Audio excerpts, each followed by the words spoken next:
Challenges. We all face them over the course of our lives. A person living with a disability may often face their own unique set of challenges. Hi, I'm Dr. Stem from Starting Wright. The key to facing any challenge is learning the proper skills to deal with it and trusting in your ability to apply those skills when the situation arises. I spoke with Dr. Cary Supalo, a blind chemist, about some of the skills he learned, and one particularly challenging day those skills were put to the test. After my first year at Purdue University, I'd come to the realization that my cane travel skills and my blindness skills in general, which consist of using computers with speech and reading and writing Braille, as well as using a cane and navigating independently and competently around campus, were barely adequate at best. And I wanted to be challenged and really push this NFB philosophy to the limit. So I enrolled in what's known as an Adjustment to Blindness Skills training program called Blindness Learning in New Dimensions Incorporated, otherwise for short known as Blind Inc. in Minneapolis, Minnesota. They're sort of perceived as boot camps for the blind, where they're run by blind people and the instructors are blind themselves mostly. And they instill a positive mindset about blindness in the students. And I wanted to be pushed and challenged to not only learn the skills of blindness, but then to get ample opportunity to put them into practice. And then to get the opportunity to use them in non-conventional environments, such as rock climbing experiences or whitewater rafting, things typically perceived by the sighted community as things that are not normal for blind people to be doing. And these activities were confidence-building activities for us as students to realize that, hey, we can do this, and these skills really do work. So because of that mindset, I wanted to really test the skills, and being punctual and on time to work is very important. And there's a perception that it's okay for people who are blind to be late to things. Oh, they had difficulty getting somewhere. Well, that's not what these programs preach.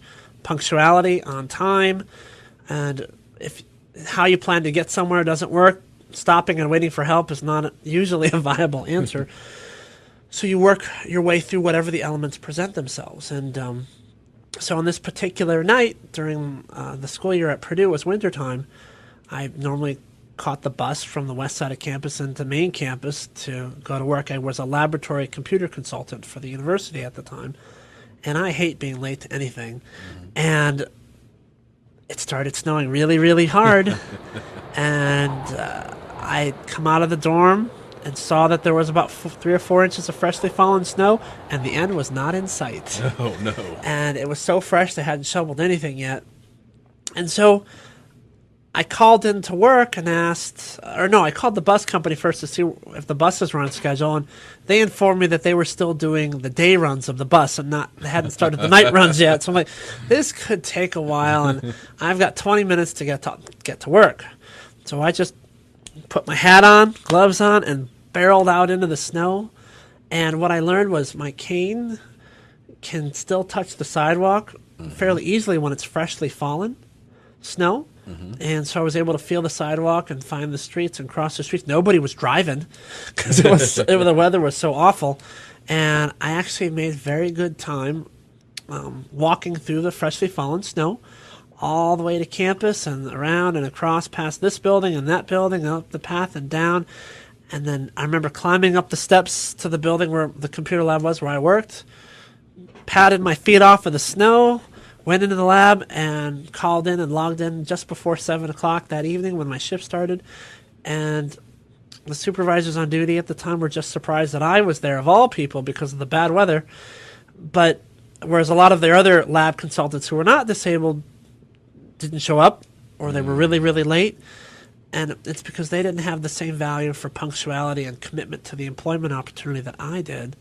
Because, frankly, my supervisor gave me the chance to get that work experience, and I was going to bust my butt to do what I said I was going to do. And so that's why I did it. And it was quite a confidence builder for me, because it was a real-world experience for me to test those skills that I had been taught to see if they really do work in an environment where I was not very familiar as far as with the elements, but I was familiar with the geographical. Right. But it's amazing how different things look when it's all covered up. To hear more from Dr. Cary Supalo, visit the Starting Right website at startingright.org.